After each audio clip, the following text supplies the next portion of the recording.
Welcome, sports fans, back to Sports Talk is McKimmey, and we're about 2 weeks out since the end of the Super Bowl. And Mike, I gotta tell you, we had probably one of the best Super Bowls that I've ever witnessed.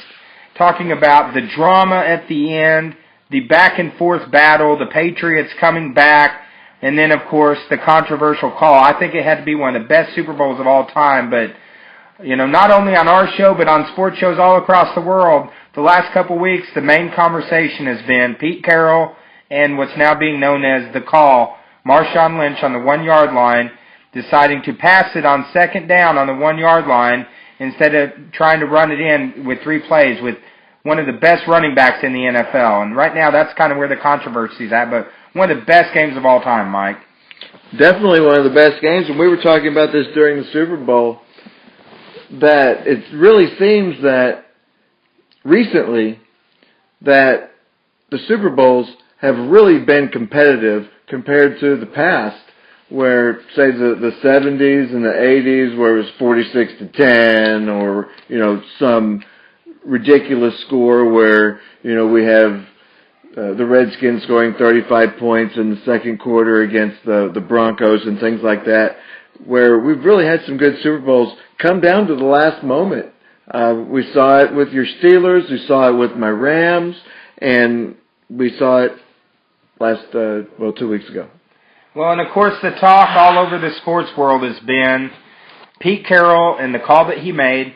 Of course, let's kind of lay out the situation. The New England Patriots had taken the lead with about 2 minutes to go.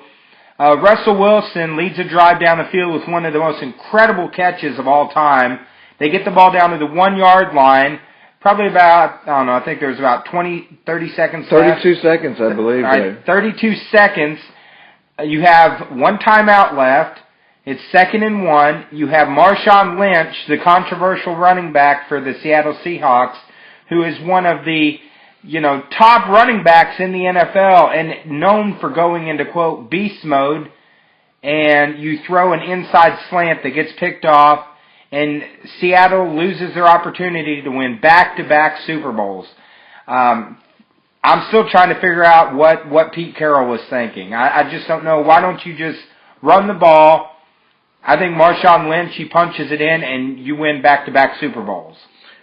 I've heard a lot of different conversations around that. Of course, that's the most popular one. Just hand it off to Marshawn Lynch and be done with it.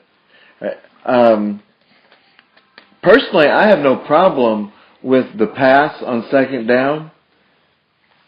But when you have somebody like Russell Wilson, the obvious thing that I would want out of my offensive coordinator when he's giving me a play to send out to my quarterback is, when I have a quarterback like that, let's have him roll out. Let's have a little play action fake roll out. You're probably going to have a tight end, wide open in the corner of the end zone, or Russell Wilson is going to run for the marker and score. A lot of different chances, and if you need to kill the clock, just throw it away and you regroup again. But the way that they approached that play,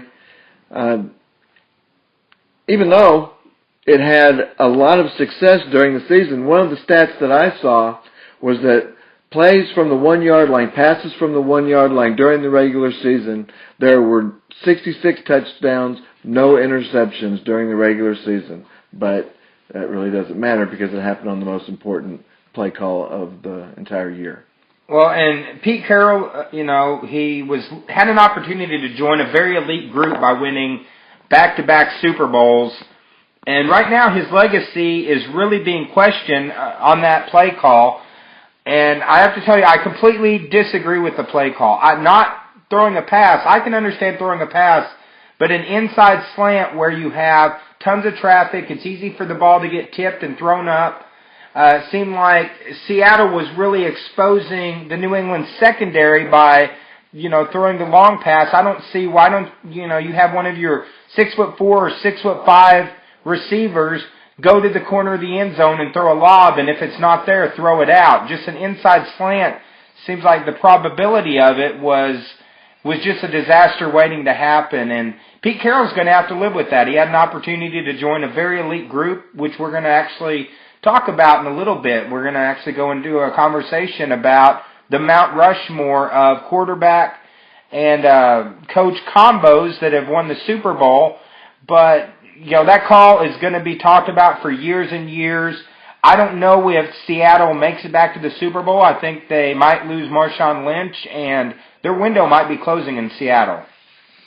Well, you definitely want to take the opportunity that you have when you are given it in the Super Bowl. And when you're on the 1-yard line with half a minute left, that's a pretty good opportunity to cement your history, obviously. The inside pass, bad choice, obviously. I think, 2020, hindsight, I'm surely he regrets it now.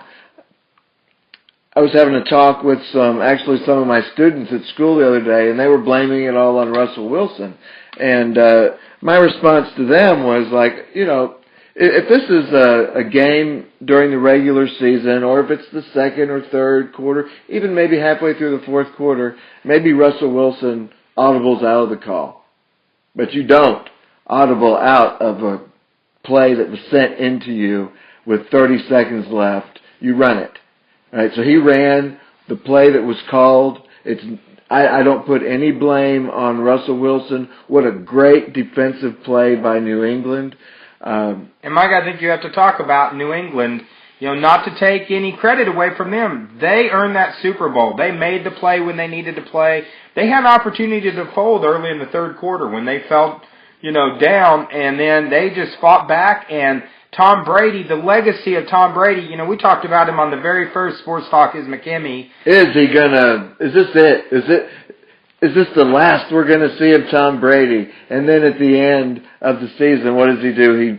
We see the biggest comeback in Super Bowl history. And he wins not his first, not his second, not his third, but his fourth Super Bowl, which joins a really elite group. And when we come back in a minute, we're actually going to talk a little bit about Tom Brady and Bill Belichick, the combination that has won their fourth Super Bowl in their sixth appearance.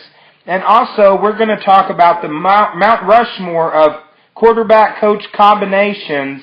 There's going to be some very interesting discussion on this when we come back on Sports Talk is McKimmie.